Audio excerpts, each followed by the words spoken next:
নমস্কার, আরেকটি নতুন ব্লগে আপনাদের স্বাগত। তো কয়েকদিন আগে ছিল হচ্ছে ভলিবল খেলা মৈত্রী সংঘের মাঠে, আর আমি রেফারির ড্রেস পরে বেরোয় পড়ছি হচ্ছে এই যে চলে আসছি। মৈত্রী সংঘ হচ্ছে আমাদের বাড়ি থেকে একদমই সামনে, বাজার যাইতে আর কি। যারা কোচবিহারে থাকে মানে বাস স্ট্যান্ড এলাকার আশেপাশে তারা তো মোটামুটি জানেই। তো আমি চলে আসলাম, 2 দিন ব্যাপী খেলাটা হয়েছিল, কিন্তু আমি প্রথম দিন একটা ভিডিও করি নাই। আজকে হচ্ছে সব ফাইনাল আর সেমিফাইনাল খেলাগুলা, তো আমি সেদিনকারটাই ভিডিও করছি। তো আমি আসলাম তখন এসে দেখি যে মাঠের মধ্যে কেউই আসেনি, তো আমি ভিডিও করতে ব্যস্ত ছিলাম। ভাবলাম কেউ যখন এখনও আসেনি তো আমি ভালো মতো মাঠের ভিডিওটা করে নিই। আর প্রাইজগুলো যে এত সুন্দর ছিল সেটা আমি দেখাচ্ছি পরে। প্রথমে আমি এসে লেট করে নিয়েই চলে গেছি খাইতে, কারণ এখন যদি না খাওয়া দাওয়া করি পরে আবার একবার নিজের ডিউটিতে বসে পড়লে তখন আর হয়ে ওঠে না। তো মিঠুন ভিডিও করে দিচ্ছিল আর আমরা এখানে খাচ্ছি, আর আমি তো লেকচার দিচ্ছি, মানে আমার লেকচার সবসময় থাকেই। আর এই যে আমার ডিউটিটা পরে দেখাচ্ছি। এখন হচ্ছে ট্রফিগুলো তোমরা দেখে নাও, কি সুন্দর সুন্দর ট্রফি ছিল। আর চারটা দল হচ্ছে সেমিফাইনাল আর ফাইনাল খেলবে, সেটা হচ্ছে শিলিগুড়ি আর কলকাতা ছিল, আর্মির টিম একটা, আর হচ্ছে এদিকে ফালাকাটা আর হরিয়ানা। এখন এখানে দেখো হাসিনাদি লিপস্টিক লাগাচ্ছে, আর আমি যে ক্যামেরাটা অন করে রাখছি ও জানে না।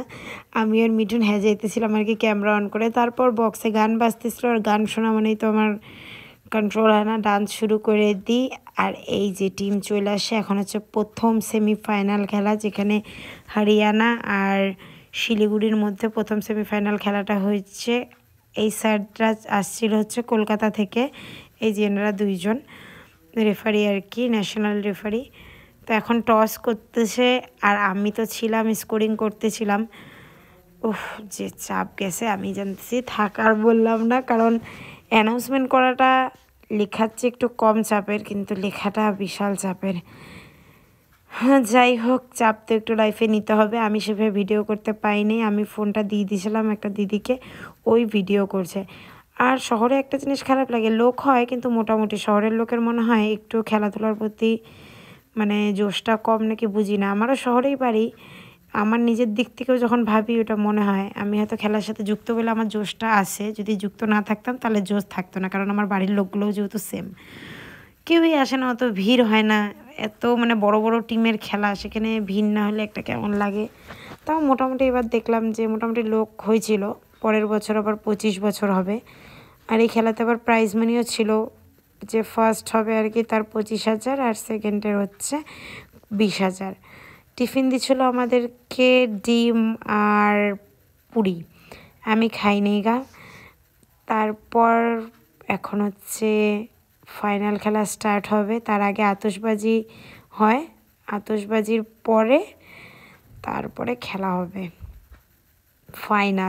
ফাইনালে হচ্ছে কলকাতার টিমটা আর এদিকে শিলিগুড়ি, এই দুটার মধ্যেই ফাইনাল হয়েছিল আর কি। সেই হাড্ডাহাড্ডি হয়েছিল, কিন্তু সবচেয়ে বেশি হাড্ডাহাড্ডি হয়েছিল সেকেন্ড সেমিফাইনালটা, মানে ওই কলকাতা আর ফালাকাটার মধ্যে। 5 সেটে হয়েছে, আর উফ কী যে খেলাটা হয়েছে সেই। আর এই বোমগুলা এমন ধোঁয়া হয়েছে, বোম জ্বালানোর পরে কাস্তে কাস্তে আমি একদম পালাইছি। এই যে এই সব মক্কেলগুলো আসছিল খেলা দেখতে। এখন আতশবাজি হচ্ছে, আমি এদের সাথে গল্প করছি, যাইতেছি, আর এদিকে আসছি হচ্ছে আতশবাজি দেখতে। কোচবিহার মৈত্রী সংঘ, মানে প্রতি বছরই হয় এই খেলাটা। পরের বছর 25 বছর, যারা যারা মানে ভলিবলের প্রতি একটু বেশি আগ্রহ আছে আর কি, যাদের ভলিবলের প্রতি, তারা চলে আসবে সামনের বছর। এই বছর হয়তো অনেকেই জানে না, কোচবিহার থেকে অনেকে ভিডিও দেখে, সবাই তো নাও জানতে পারে না, একটু খোঁজ রাখলেই হবে, মোড়ে মোড়ে বোর্ড দেওয়াই থাকে। তো এখন এই যে সবাই আতশবাজি দেখতেছে দাঁড়া হয়ে, এটার পরেই ফাইনাল খেলা হবে। এখন পরিচয় পর্বগুলো হচ্ছে প্লেয়ারদের সাথে। এই যে দেখো লোক, মানে বললাম যে সেকেন্ড সেমিফাইনালটা এমন খেলা হয়েছে যে একদম ফাইনালেও হার মেনে যাবে এরকম, সেই ভিড় হয়েছিল তখনই, সেই ক্যাচালো লাগছিল আমার সাথে 2বার, সেটা তো প্রতিবারই হয়, কোনো ব্যাপার না। আর এখন হচ্ছে টস হবে, ফাইনাল খেলার টস।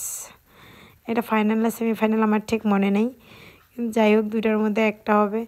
কারণ ভিডিওগুলো বললামই মিঠুন আর ফাতেদি করছিল, আমি এদিকে ব্যস্ত ছিলাম। আর সবার মুখ তো আর মনে থাকে না কোনটা কোন টিমের, যার জন্যই আর কি ব্যাপার। সার্ভিস সার্ভিস আর যখনই ক্যামেরা অন করে তখনই মিস হয় এমন আর কি। এই যে দেখো, আমি লম্বা করে ভিডিও করতে বলিনি, যার জন্য ভিডিওটা একটু পাতালি করে করছে, তোমরা একটু অ্যাডজাস্ট করে নিও। এখানে খেলার টেকগুলোই নিচ্ছে, কারণ দিদি কোন কর্নার থেকে বসে বসে টেকগুলো নিচ্ছে তো। আর এই 10 নাম্বার প্লেয়ারটা কলকাতার, ওফ রে কি ছিল! প্রথম দিন সেই ফর্মে ছিল, পরের দিন ওইভাবে খেলতে পারেনি, কিন্তু ভালো। তারপর খেলা শেষ হলো, ওরাই জিতলো প্রতিবার যারা জেতে আর কি কলকাতার টিমটার। আমরা যে এতক্ষণ রেফারি করলাম, মানে 2 দিন ধরে, এখন আমরা খাইতে আসছি। আর কি গিফট দিচ্ছে সেটা দেখাচ্ছি, সেটা হচ্ছে টাওয়াল। আর নিচে আমরা দেখি খাওয়া দাওয়ার পর যে প্রাইস সব দেওয়া শেষ, যার জন্য ওই টেকগুলো আমি আর নিতে পাইনি। তো চলো, অনেক রাত হয়েছে, টাটা, বাড়ি যাই এখন। নতুন ব্লগে অনেক কথা হবে, টাটা।